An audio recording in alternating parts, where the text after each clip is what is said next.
think everyone spends too much time on social media getting their opinions kind of fed to them. And it's not that you're sheep or anything like that. It's just that after a while, it's easier to kind of go with the flow than to really like kick back and push on what it is exactly that you find interesting and important. And after a while of doing that, you kind of do end up going with the flow because you just assume like, oh, these other people, they're probably right. So why not? The trouble is they're probably wrong. At least they're wrong for you. So let's talk about that. Look, everyone gets involved in making art and making these things that we make, whether they're kind of funny or whether they're hyper serious or whatever they are, but they're important to us. And they kind of help feed us in ways that are really hard to describe, whether it's from our soul, whether it's through our heart, whether it's through our mind. And everyone kind of connects with their artwork differently. But what's really interesting is someday someone's going to go, oh, I really love this, X, whatever we define for X here. And you're going to go, oh, that? No. And you're going to think that inside.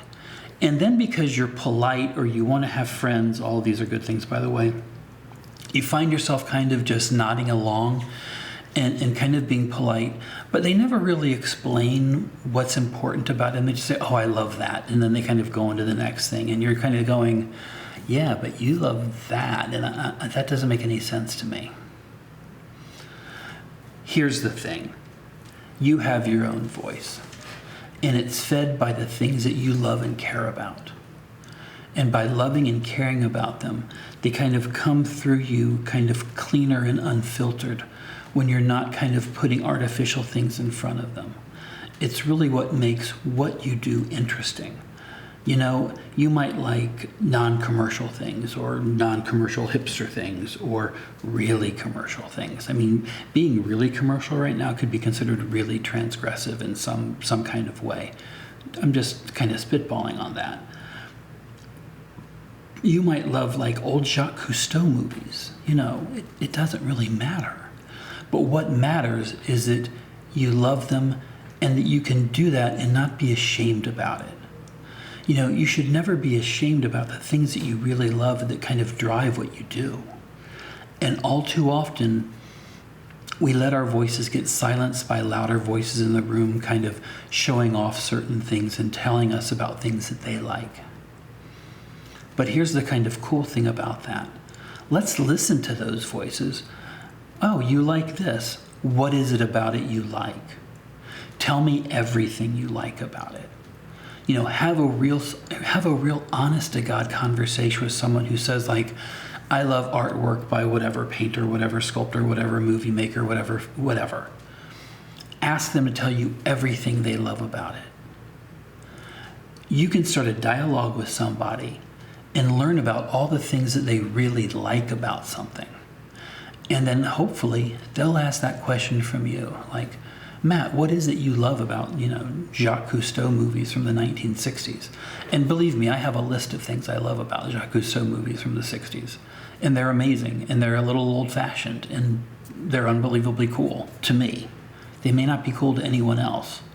I would guarantee they're probably not that cool to a lot of other people. But that's the thing. That's what builds your voice. That's what takes you from point A to point B. You need to nourish that and you need to protect that. Remember, your friends are going to have different tastes than you. And that's completely cool. And they're going to get kind of turned on by entirely different things than you are. Maybe they're turned on by, My Little Pony or something like that, because friendship is magic. And maybe you're turned on by these other things. But what would be a great thing to do? Talk to them about that. Ask them about every little thing about that. What do they love about it? Why do they love it? How do they relate to it? Find out why they love it. Maybe they'll ask the same of you. That's a friendship and that's an artistic connection that's really hard to break. When people suddenly understand exactly where you're coming from and exactly what drives you to the images you make, that's a really strong thing. And that's something once you understand how it works, you can share with the rest of the world. At the end of the day, are you defining yourself by what you don't like or by what you love? There's really only one correct answer to that. And I'm pretty sure you know the answer. Hey, listen, thanks a lot for sticking around this long. That's going to do it for this week. Like and subscribe if you can, and I'll see you next time. Thanks again.